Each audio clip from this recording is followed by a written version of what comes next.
webinar series. Our webinar today will discuss updates in pediatric brainstem and spinal cord tumors. My name is Joanne Demas, Senior Program Manager at the American Brain Tumor Association. I'm delighted to introduce our speaker today, Dr. George Jallow. Dr. Jallow is Professor of Neurosurgery, Pediatrics, and Oncology at the Johns Hopkins Hospital, Baltimore, Maryland, where he is an expert in treating intradural spinal tumors, brainstem, and eloquent brain tumors in both children and adults. Thank you so much for joining us, Dr. Jallow. You may now begin your presentation. Thank you, Julie, and good afternoon, everybody. I hope you can see my presentation at this time. And what I'd like to do is really just want to focus the time that we have on brainstem tumors, as well as go into spinal cord tumors as well at the end if we still have time. I think, you know, just a little background, when we do talk about brainstem and these spinal cord tumors, if you look at this from my first slide alone, when we look at tumors of the central nervous system, although common, and it's one of the most, it is the most common solid tumor that a child can develop, the brainstem location and the spinal cord account for a very small percentage, less than 10% of all tumors that can occur. So what kind of tumors do children get, or more likely to get? And this is a little graph that I created that show, you know, children less than 10 typically develop tumors, what we call in the infratentorial. That's in posterior fossa or the back of the brain. And then the green line, children older than 11 usually develop tumors similar to our adult counterparts or adults, where the tumors are in the top or the front, the supratentorial space. And, you know, the tumors that can occur, looking at this, you can see, you know, one of the most common tumors in adults, as seen on the slide, is the meningioma. Whereas, well, let's talk about children. In infratentorial space, they'll get the posterior fossa or the back of the head.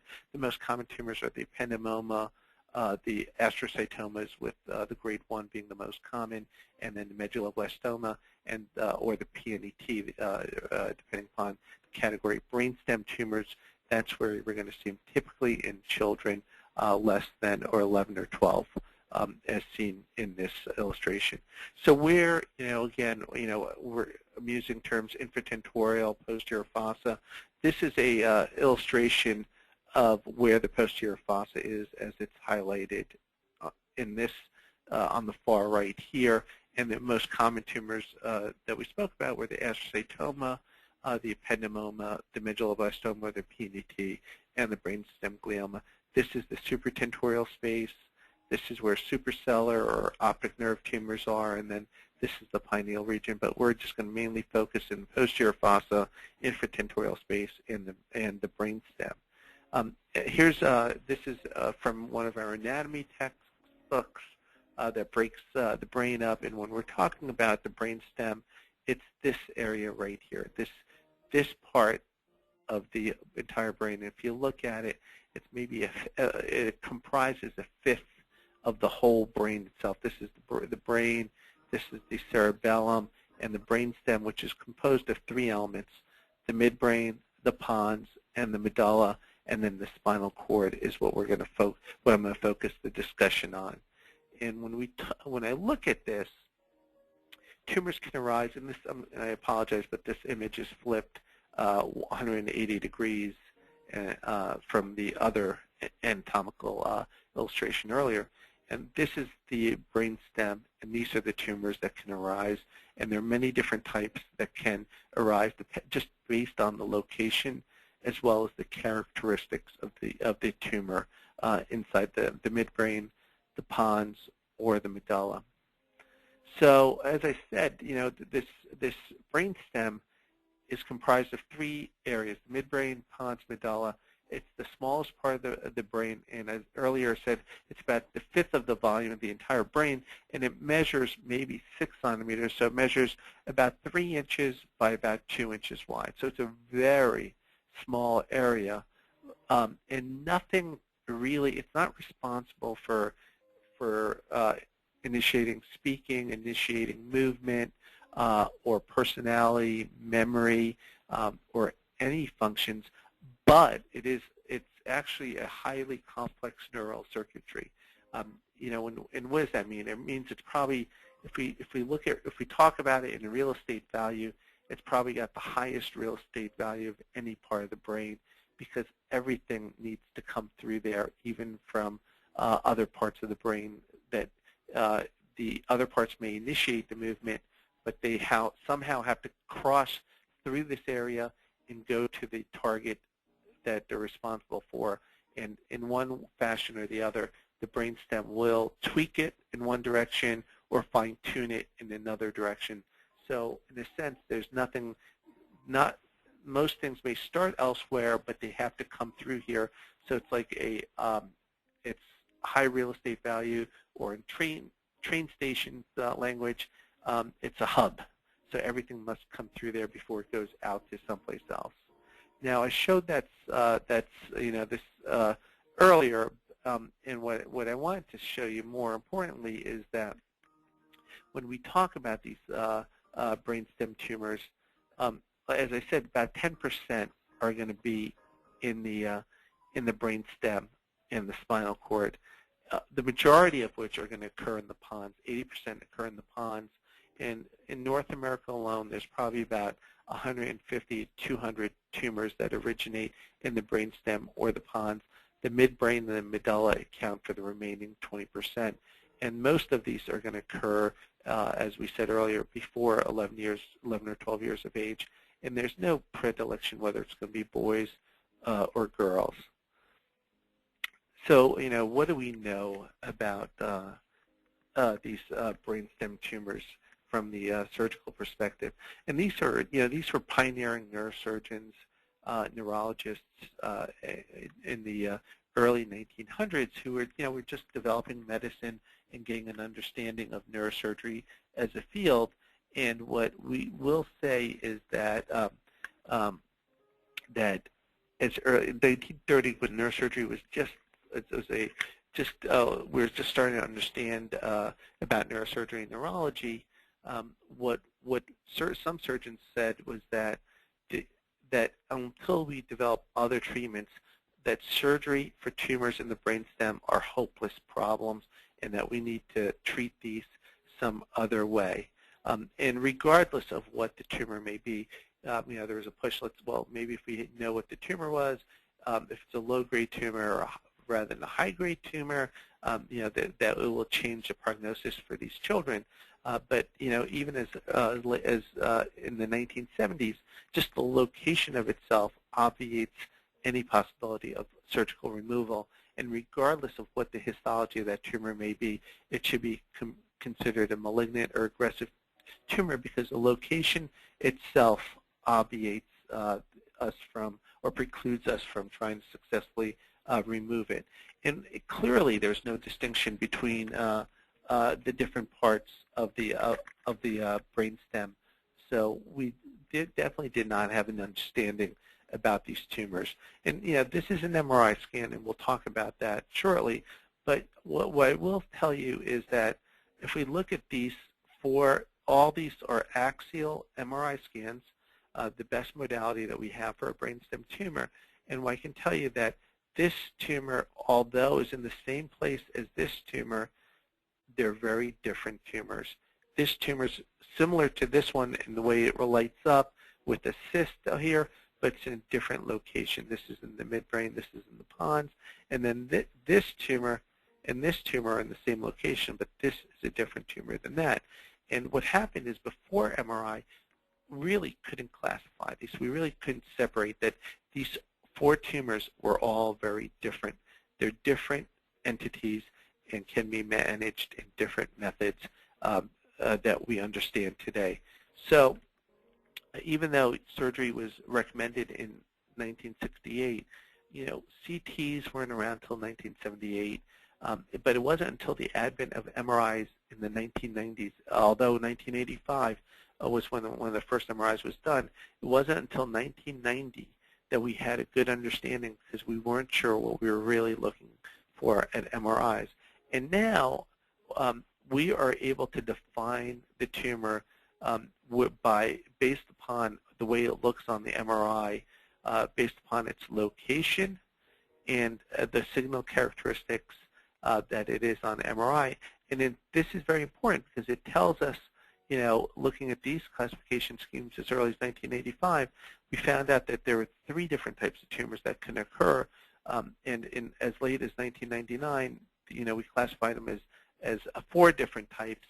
But really, we can base now on MRI, we can tell, we classify them based upon the location. Where are they in the brainstem? Because it's important, because we know that different types of tumors occur in different parts. This is the midbrain again, here's the pons, and this is the medulla, and then the spinal cord itself. So location's important. Then, is it a diffuse tumor? Is it one that's infiltrative, what we call infiltrative, or it spreads its tentacles out in the normal part of the brainstem? Those tumors are more difficult to remove and may be considered inoperable because, similar to an octopus with its tentacles or fingers out, you can't take them all out safely because there'll be normal structures in there. Or is it a focal, a tumor that's well circumscribed and is in a part of the brainstem, in one part of the brainstem, but it's pushing away the normal brainstem structures, so it's just a matter of getting to it, and then you'll be able to remove that. The other thing that's important is, which way is it growing? Is it growing backwards? Is it growing forward to the side? Because even though the tumor's in here, there's a lot of area that you have to go to just to get to it, whereas if it comes to the surface, surgeries may be an option as compared to not being able to perform surgery. Then is there hydrocephalus, which is the blockage or an obstruction to the cerebral spinal fluid pathways? And is there hemorrhage or necrosis in the tumor? Is there blood, or is there dead tissue in the tumor itself? Because that tends to indicate that it's a very aggressive or fast-growing tumor. So what is the clinical presentation? If we break it up into the malignant tumors, these are the highly aggressive tumors, and the prototypical one is that diffuse pontine glioma. Unfortunately, that's the most common tumor that does occur in the brainstem in children. Is it another type of high-grade tumor that occurs a little higher up in the midbrain or the medulla? And then the rare tumors, like medulloblastoma or PNET that's in the brainstem, lymphoma, metastases, tumors that come from elsewhere to the brainstem, uncommon in children, but more common in adults. And then the focal tumors, those are those well-circumscribed tumors. Where are they, and is there absence of hydrocephalus or not, as that's important. So when we talk about these diffuse or infiltrative tumors, these are the highly aggressive malignant tumors. Interestingly, is when we ask the patients or their families, we tend to find out that the symptoms tend to are occurring rapidly. That usually on the order, parents noted that they were having some deficit, whether it be a cranial nerve deficit and seen up to 3/4 of the children, and the cranial nerves can be they're cranial nerves from 5 to 10 or 12. Really, these cranial nerves 5, 6, 7 are responsible for coordinating the vision, the tracking of the eye movement, smiling, hearing, and swallowing, as well as sticking out the tongue. These other deficits could be unsteadiness in their gait, clumsiness, tripping, falling, or a little weakness, or some increased some numbness or hyperreflexia. On the order, about 3/4 of the children will have one or more of these categories of symptoms, and their symptoms tend to occur within 3 to 4 months. So when we ask the families or the children, they say, "Oh, yes, we just noticed it 3 to 4 months ago." Was the tumor present just 3 to 4 months ago? Probably not at that time, but it tells you that it's been growing over a very short period of time.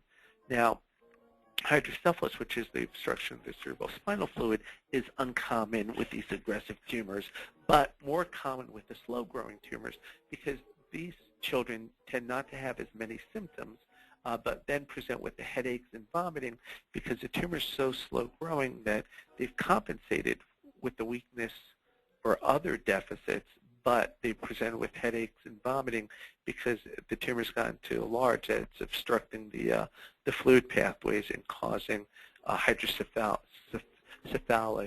picture. Again, the focal tumors will be with the hydrocephalus. They're more likely to have headaches, vomiting, and sleepiness because of the fluid pathways that are being blocked rather than the cranial nerve deficits I spoke about or the unsteadiness of gait. But the key to a slow-growing tumor is that typically that they've had these symptoms for a long period of time, and when we ask the parents, they're like, oh yeah, it might have started last summer, so at least a year or sometimes even longer, and that these children sometimes get a medical evaluation looking for other causes before someone orders an MRI scan and says, lo and behold, there is a brainstem tumor that they found. So really, if we're going to diagnose the brainstem tumor, as I said, we didn't make the diagnosis. We didn't classify them until we had MRI scans because that's the gold standard. That's the imaging modality of choice. CAT scans can suggest a tumor, but no one's going to make the diagnosis of a brain of what type or classify it until we do an MRI, and then we can put it into one category of tumor or the other. And the benefits of MRI is that we get 3 different planes. We can look at it in a horizontal section, which is the axial. We can look at it in the sagittal, looking from the side of the head, or coronal, looking straight through someone and doing the slices that way. There's no artifact from the bone. We do sometimes have artifact from braces that some children wear, so sometimes we may ask for the braces to be removed to get a better imaging study, and there's no radiation exposure, so we can do as many MRIs as necessary without any risks to the children.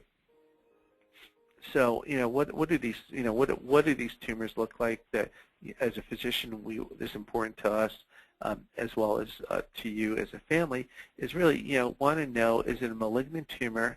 Is it the classical or the most common tumor, the diffuse Pontine tumor, or is it one of the more focal tumors? And when we talk about these malignant tumors, most of the time they're in the pons, and they have this diffuse or infiltrative characteristic. They typically, they're a little dark on one sequence, or they get brighter on a different sequence. And when they, sometimes we have to put an IV in to try and inject the contrast, the gadolinium dye. And typically these tumors do not light up or take up the contrast agent. So that is classic for the diffuse tumor. And they're, again, in the pons, and then the medulla or the midbrain are not typically seen for malignant tumors. The benign tumors, the low-grade tumors, we really want to know, like I said, where are they located in the brainstem? Is there an associated cyst that may have some fluid in it? Does it take up contrast? And whether or not there's the hydrocephalus that may be present. So these are, if you do, and I urge every parent or patient to look at their own MRI scans to get a good understanding of it.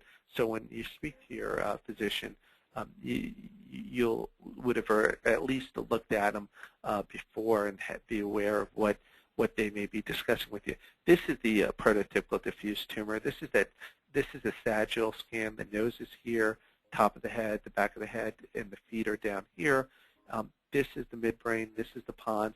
And you can see that's extremely expanded or enlarged because there's a tumor that's filling up that space, and there's no hydrocephalus there. And this is the axial section. The eyes are here, the nose, the back of the head, the right side, the left, they're a little flipped. And then this is the pons, and that gray is what the brainstem looks like in brain. And you can see that's a little darker, or hypo-intense, as we like to call it, and that's the tumor. And this is the coronal section where we're looking straight through, top of the head, ears, feet are here, and then this is the pons, and you can see this tumor right there that I'm outlining. And here's another tumor a little closer up. Again, it's a very similar look to the previous scan, but you can see how big this pons is. It should be maybe, I'd say, a third of the size that we're seeing now is the normal looking scan. And this is it on the T2 sequence. You can see how bright it is, and this is all tumor. And when we give gadolinium, like I said, typically don't light up, but this is one that the contrast, and it's white here, tells you where the tumor is inside the brainstem, so it helps. Here's another tumor, again, a little different than the other one, all in the pons. This pons is not as expanded, but here's the brightness with the contrast. Here it is on the axial, and there it is on the coronal. This is the contrast, but this is all the tumor right there. And this is, all these are diffuse or malignant tumors. And this is another one that lights up with contrast just a little further back that's inside the brainstem. Here's another one. This looks more like a focal tumor, and you can see how well circumscribed that is. And this is what a normal pons size looks like. And you can see that there's a tumor there. And this is it. I just wanted to show you on CAT scan. Here's a CAT scan. It doesn't show it as well. It suggests there's something there. But it's really the MRI that shows there's the tumor. This is a tumor that's in the medulla with contrast that lights up. And on the axial images, the sagittal as well as the coronal. I'm just showing all these films just so you get an idea that, just to get an idea what these tumors look like in the different locations. So, what's the management for these brainstem tumors? How do we manage them?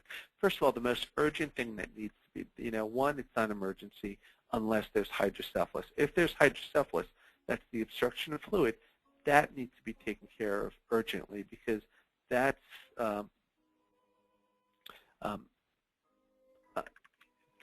what may hurt a child or a patient, because if there's an obstruction, if that fluid backs up completely or completely close the outflow channels, that's an urgent situation. So if there's hydrocephalus, we need to either divert it in one fashion or the other. One procedure is an endoscopic procedure, which is an endoscopic third ventriculostomy, where we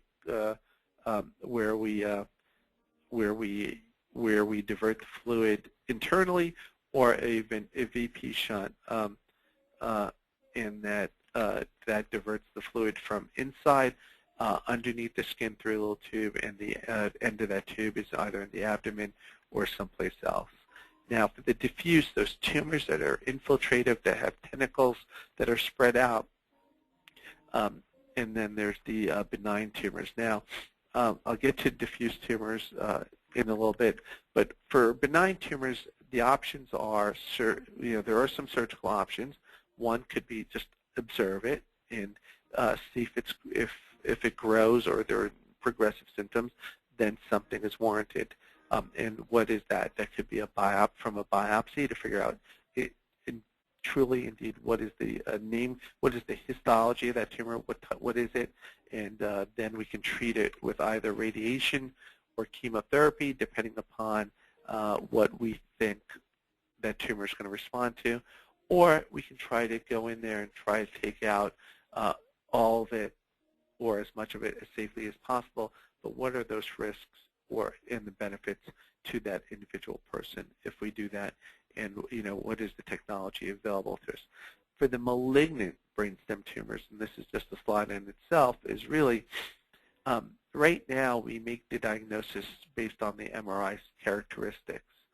And as I said earlier, punity is very uncommon, but if we suspect that, then surgery is indicated to confirm the diagnosis, because the treatment for that is going to be different than your diffuse Pontine gliomas. Metastases, tumors that come from elsewhere, fortunately are very uncommon in children, so we don't have to worry about it. And then if it's a tumor that we think is malignant but is in an unusual location, such as the midbrain or medulla, we may have to consider some surgery for those to at least get tissue. So for the diffuse Pontine glioma, and the question is surgery.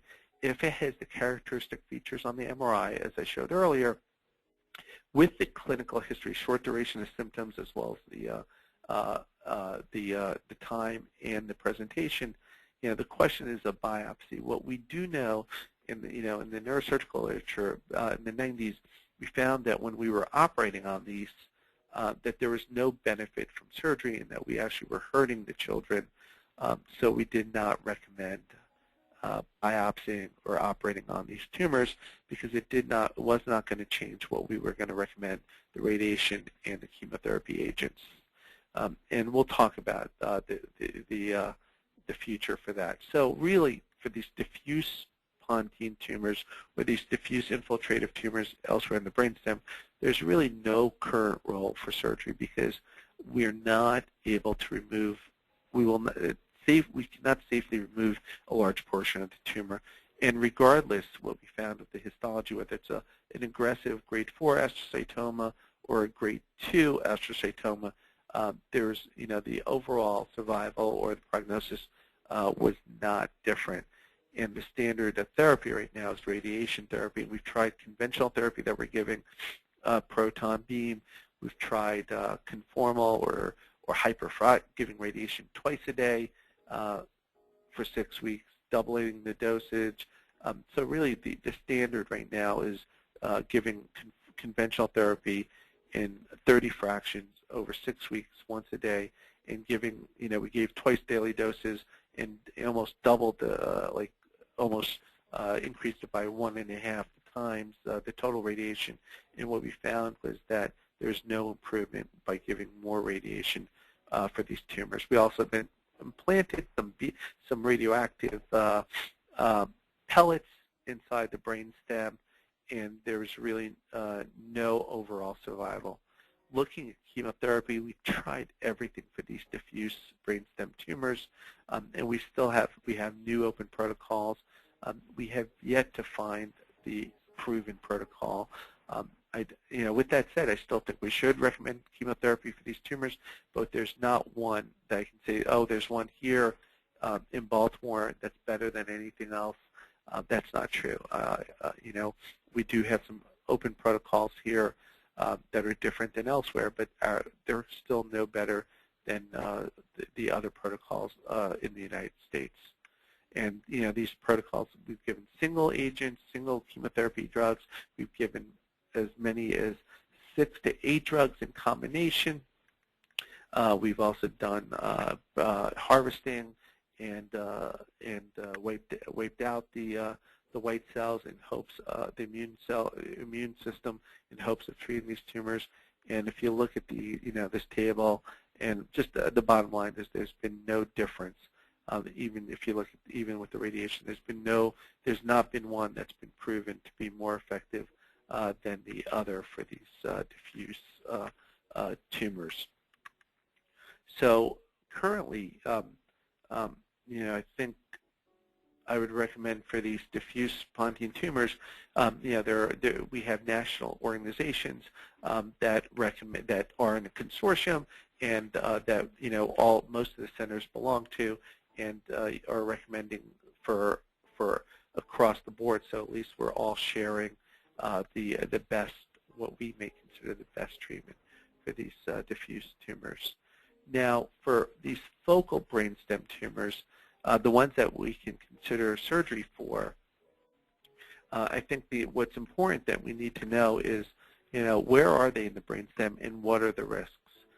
The ones that are located in the medulla, one of the smallest area of the brainstem, what we do know is that if you do operate, there's almost a 50% chance of having a temporary dysfunction in the cranial nerves. Those are the nerves, as I said earlier, may be responsible for moving the eyes, swallowing, or sticking out the tongue, with only about 10% risk for being needing a tracheostomy or being on a ventilator and having the inability to swallow or eat.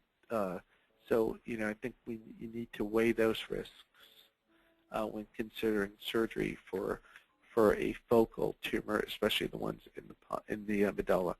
So when I look at these, this is when I talk to families, I want to do an MRI of the brain. I also want to do an MRI of the spine just to make sure there are no tumors elsewhere.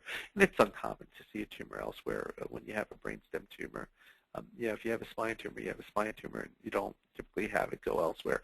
Same thing with a brainstem tumor. And then you want to break it up. Is it in the pons or in medulla? Is it in the midbrain, or is it in the spinal cord, the cervical spinal cord? Now, if it's in the midbrain or in the cervical spinal cord, these are typically low-grade tumors. And the question is, what are the symptoms? And then you can possibly consider surgery if the symptoms are progressive or if it's growing. The midbrain tumors are the ones that are more likely to cause hydrocephalus. If there's hydrocephalus, what you need to treat first is you need to treat that first. If there's no hydrocephalus, depending upon the tumor, sometimes we just watch it. If it's growing or causing progressive symptoms, then you should consider surgery for the removal. For the pons or medullary tumors, if it's a high grade or low grade, if it looks to be high grade, we do recommend going to radiation chemotherapy without a biopsy. If it looks to be focal or exophytic, abutting the surface or coming to the surface, we're going to recommend surgery, given that it's probably a low-grade tumor. So I think, what I'd like to do some concluding slides is really, what we do know for these malignant tumors, that MRI, including the more advanced studies with spectroscopy, DTI, functional images, are helpful in allowing us to make the diagnosis. We need to know the location. Surgery for these malignant tumors, right now, we do know taking out some of the tumor does not show any benefit. However, and I will say this, we're now having a better understanding of these tumors. We're not just looking at them to determine what the tumor is. We're actually looking at the DNA of the tumor, the molecular genetics of the tumor. We're trying to identify what these tumors are. So we're trying to create almost a map for each individual patient. By getting a piece of the tumor tissue, we can look at the genetics of that tumor, and we can also try to see if that tumor is going to respond to certain types of chemotherapy agents. So yes, now I think the future for these tumors really is getting tissue to map what the molecular code of that tumor is and to know which chemotherapy agents will it respond to, so we can tailor or individualize our protocols for these tumors. And then radiation, I think, is still the gold standard for these. And chemotherapy, still, we don't, as I said earlier, until we develop the roadmap for these individual tumors, we really don't know which chemotherapy agent is going to work and for which tumor type. And then for the focal tumors, I think surgery is indicated, but we need to understand what the acceptable or unacceptable risks and what are the chances of postoperative deficits that can occur. And if surgery is not performed, what are the other adjuvant therapies that we have available to us today? So just want to conclude, and I think we have 20 minutes to see if there are any questions from the audience. Thank you. Thank you, Dr. Shell. That was wonderful. We do have some questions. There's a question asking about, is there any research being done into alternative therapies? Yes, again, they're extreme. The location for brainstem tumors it accounts for a very small percentage, and there are many centers that are doing research. One, is in terms of conventional therapies, the radiation. We're still doing research trying to figure out what the best radiation is. Chemotherapy, we're trying to look at chemotherapy agents that are available to us. Then we're also looking, the unconventional research is, are there other things out there that may work better than chemotherapy? Such things, what we do know is that there are certain antibiotics that have they can elicit an immune response from the person themselves to help them fight the tumor, help the body fight the tumor better than our chemotherapy agents. So yes, there is research going on looking at unconventional therapies for these tumors. Thank you. Second question is, does the quality of the MRI vary depending on where you get your MRI or the machine? Yeah, excellent question. Yes, it's very important to go to a good center, good imaging center. There are many different types of MRI scans. There are these open MRIs that some radiology centers tout as being easier for children to lay still in. The problem with those open MRIs is that the resolution's not good because the magnet's not as big because it's open. It's just, that's why it's an open MRI. The magnet strength is not good enough, and you lose the resolution back there. Ideally, we started out when I was first in practice. We had 0.1 Tesla. That's the strength of the magnet. Now we're at 3, 7, 3 and 7 Tesla magnets. Ideally, you want a 1.5 Tesla magnet, which is a closed MRI, to get the best resolution, because it's very important to know, to have a good quality scan to be able to help in the planning and to be able to follow these tumors. So I do, I get frustrated when children come to me with an open or poor quality MRI and they say I have a brainstem tumor, and I look at the film, so I'm like, well, I'm not sure I see anything. So the good news is I'm not really sure you have a brainstem tumor, so we're going to do a better quality MRI, and sometimes we have to put children to sleep to do it. But I'd rather have the best information before I'm going to make the recommendation going to radiation or chemotherapy or even surgery. So I think the magnet strength is very important to follow and to make the diagnosis. And with that said, as I said earlier, I've actually had to ask the parents to take the braces off because sometimes we've had uncertainty, and rather than rush into treatment, we'd want the braces off and then do the MRI. And the reason we have to take the braces off is that the braces will cause an artifact, and they'll stir up the magnetic field and it'll distort the images. And if we don't have quality images, we're hesitant to make any final recommendations.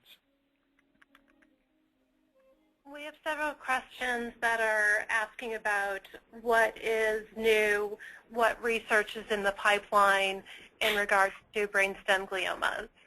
So, as I said, and that's a good question. So, I think for years, I think from the mid-1990s to now, there's a decade plus that we really weren't doing anything for these brainstem tumors, except we're trying different chemotherapy agents. And I think what we're doing now is we as physicians are now interested in really knowing not what the name of the tumor is, but what makes up that tumor. What is the molecular genetics of that tumor? And if it's a diffuse Pontine tumor, is it one tumor, or are there more than one type of tumor? So by doing a biopsy and getting a piece of that, we're now starting to look at the molecular genetics to try to pinpoint what chemotherapy drugs may work for that tumor. So that's one research area. The other is, we've created some animal models that simulate this, and then we're trying other ways to treat it. My lab is looking at putting in catheters in the brainstem, as well. My lab, as well as the NIH and several others. I can't just say it's me, and I don't want to say it's me. We're looking at, if we put catheters in, can we deliver drugs, whether it be radiation sensitizers or chemotherapy or any drug that will go straight into the tumor and try to kill the tumor, preserve the good brainstem, and minimize the side effects. Because a lot of, what we do know is, radiation has side effects and chemotherapy agents have side effects because they go through other things in addition to the brainstem. So you have some side effects that occur because of the drugs that are being delivered there. So that's the research that's being done. We're trying to get a better understanding of these tumors and trying to find better ways to treat them. Sounds promising. Someone's questioning is there a benefit to researching children in clinical trials versus researching adults? Do do you see benefits coming out of including them in the clinical trials versus adults? You know what we do? Yes, I think I think we need to include children in these trials because we do know that the tumors in adults are very different than tumors in children. A brainstem tumor in an adult is a very different process than a brainstem tumor in a child. And the protocols that we may use for adults will be very different than children. So I think it's very important to enroll if there's an open trial. I think it's very important to enroll in these trials. One, because it gives that patient or that child access to a drug that might not have been otherwise available to try to treat that tumor, and then it'll allow us to see, is there a benefit to that drug as compared to the other drugs that we know don't work well for these tumors.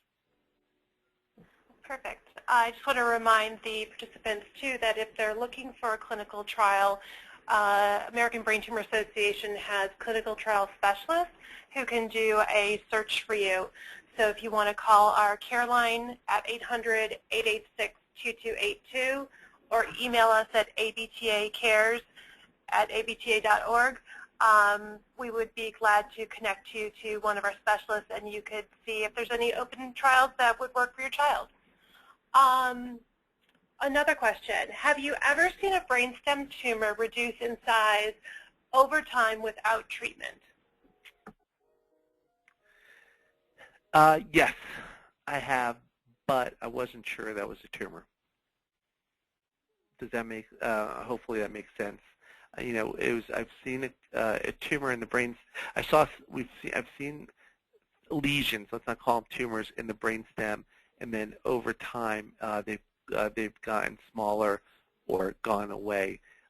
In my mind, I'm not sure that's a tumor. We never got tissue, so we couldn't confirm it was a tumor or not, but clearly there was improvement on the imaging studies over time. Thanks. Is there any work currently being done with genetic therapies? Yes. There's a lot of laboratories that are, again, as I answered earlier, there's a lot of work. That's what we want to try to get some tissue for, to look at the genetics, the genetic makeup of these tumors, because I think that's where the answer is going to be in trying to find a cure for these aggressive or even these low-grade tumors. Okay. And another one here wants to know, in a non-diffuse Pontine glioma, does puberty play a role in the tumor becoming diffuse? No, there's no age. Age does not, or puberty, going through puberty does not change these tumors. Okay. And the question that I hear a lot on the phone from our families is the tough decision they have to make in treatment. They want to wait, so they minimize the deficit the child's going to have later in life versus wanting to start the treatment right away. How do you handle those conversations with parents to know when's the right time to start therapy to minimize the deficits they'll have later on? I think, again, if it's a diffuse tumor, I'd recommend starting treatment right away. For those focal tumors or those benign tumors, it really depends upon the symptoms, what they presented with, and if there's no evidence of hydrocephalus, I think you can watch it a little. If there's symptoms progress or if the tumor grows, then you know you need to do some form of treatment. So for the focal tumors, if there's no hydrocephalus, I think we can watch those unless they're developing progressive symptoms or it's growing. For the diffuse or malignant tumors, I don't think there's a benefit of waiting. I think these are aggressive tumors, and we need to be aggressive in our treatment for them. Thanks. That helps a lot. Someone is asking about proton therapy versus photon radiation. So it's an excellent question. So proton and conventional radiation, they're both the same thing. They're both doing the same thing, giving radiation to the brainstem. The benefits of protons theoretically is that they they're spread.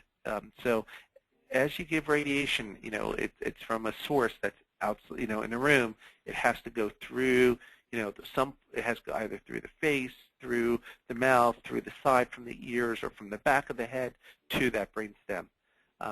And the benefit of protons is that they get there, and there's very little scatter or very little spread.